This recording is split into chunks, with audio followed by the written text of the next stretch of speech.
Hi guys! Magandang araw sa ating lahat diyan. Today is Thursday. So ang gagawin natin is mag-drill tayo. May drill kami ngayon. Battleship drill, fire drill, and enclosed space drill.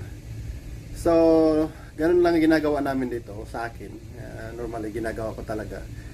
Hindi na yung tinatama ko sa working days yung mga o yung trainings o kaya yung mga drills para yung Sunday ng mga yung linggo ng mga tropa natin o yung kalahati minsan sa half day ng Sabado. At least man lang makapagpahinga yung mga tropa natin para laging malakas yung katawan pagdating ng isang buong linggo. So ganun lang yan. So okay. Rich, good afternoon. Yes, there's a fire in the galley.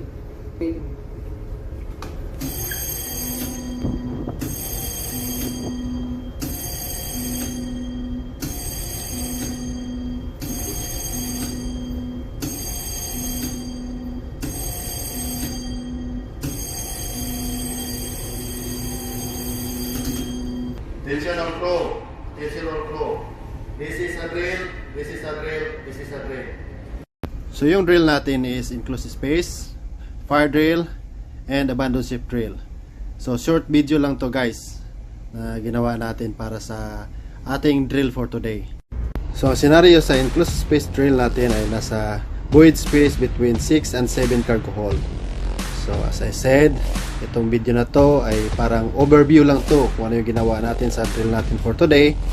And hindi na natin in-explain isa-isa, pinakita isa-isa kung ano talaga yung mga procedures na mga ginagawa natin kasi nga mas mahaba talaga yung mahaba yung explanation, mahaba yung mahaba yung video natin which is hindi nila papanoorin.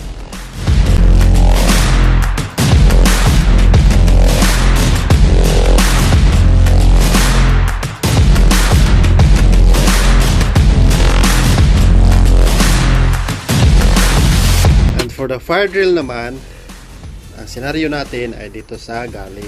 So, fire in the galley. So, ayan yun natin. Emergency team 1. And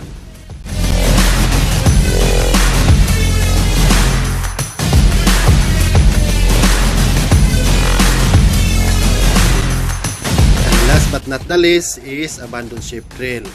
So, ayan. So, assuming that the fire in the galley was not under control, so ang kasunod niyan is abandoned ship. So for the short familiarization and refresh training for our crew, ayan, pinamiliarize natin sila uli kung paano mag-launch ng launching procedure ng lifeboat at saka rescue boat, pati na rin sa life raft.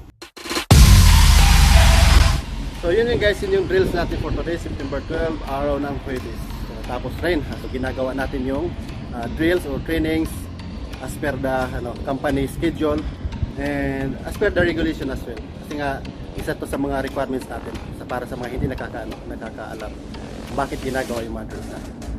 So yun guys, nasa atin naman yan nasa amin yan o nasa mga kapitan natin, sa kapitan yan kung kailan gagawin yung drills.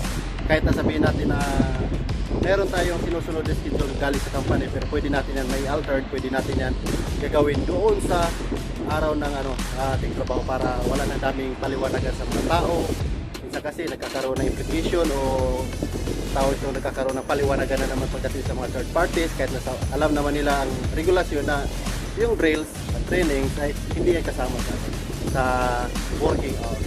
Lagay natin, arrange natin o schedule natin during the weekdays and during the working hours. O di ba? Of course. Walang yung mga tao natin masaya pa. Yung mga tropa natin hindi nakasimangot, nakabusangot yung mga mukha dahil nga pagdating na Sabado o Linggo ng buong araw ay makapagpahinga sila.